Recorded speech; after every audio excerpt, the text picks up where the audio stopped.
En los últimos días, el conflicto en el Catatumbo ha vuelto a centrar la atención del país y con razón.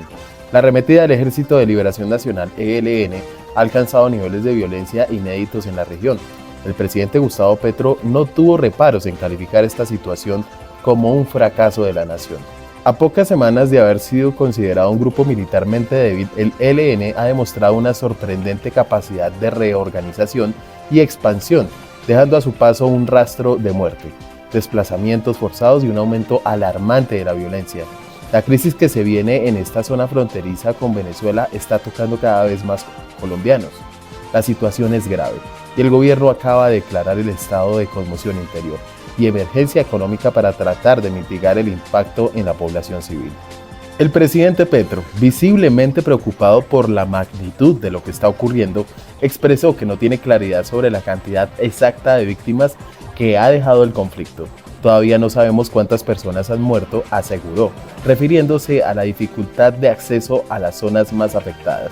La situación es tan crítica que el mismo mandatario lo comparó con los peores episodios de la historia reciente del país, señalando que podría ser uno de los hechos más dramáticos desde los tiempos de la violencia liberal conservadora. Petro destacó la falta de información confiable, algo que ha complicado aún más la respuesta estatal, porque no suplimos cómo se movió el ELN desde Arauca hacia el norte de Santander, se preguntó. De acuerdo con el presidente, el hecho de que el grupo insurgente haya podido desplegarse con tal eficacia en tan corto tiempo refleja una falla monumental en la inteligencia del Estado. Además, Petro subrayó la rapidez con la que el ELN ha incrementado su fortaleza técnica y militar.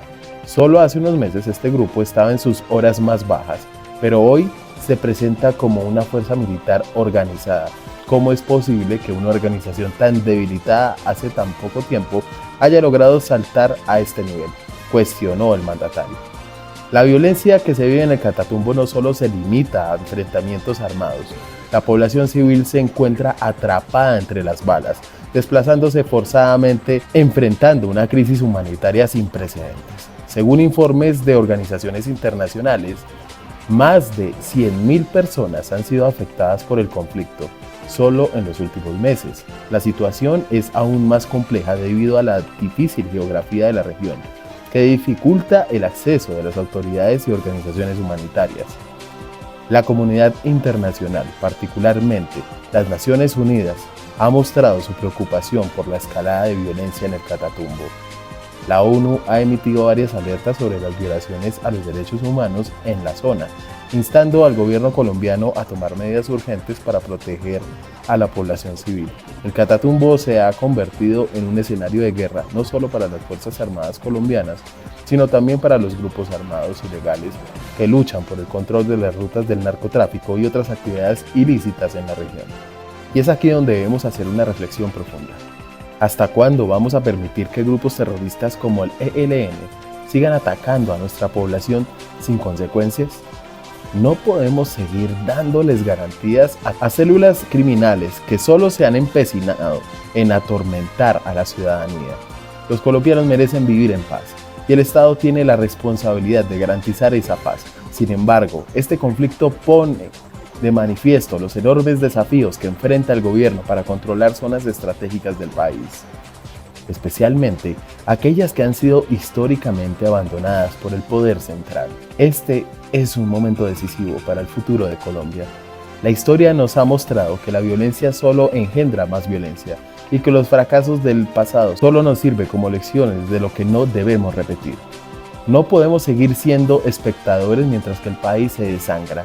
Es hora de que como sociedad exijamos más a nuestras autoridades, no solo en términos de seguridad, sino también en la implementación de políticas que den respuesta a las raíces del conflicto, la pobreza, la exclusión social y la falta de presencia del Estado en muchas regiones.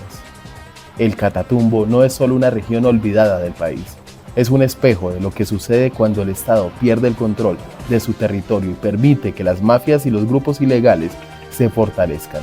La unidad de todos los colombianos es más urgente en este momento, no solo para acabar con la violencia, sino para construir un futuro de paz que por hoy parece cada vez más distante.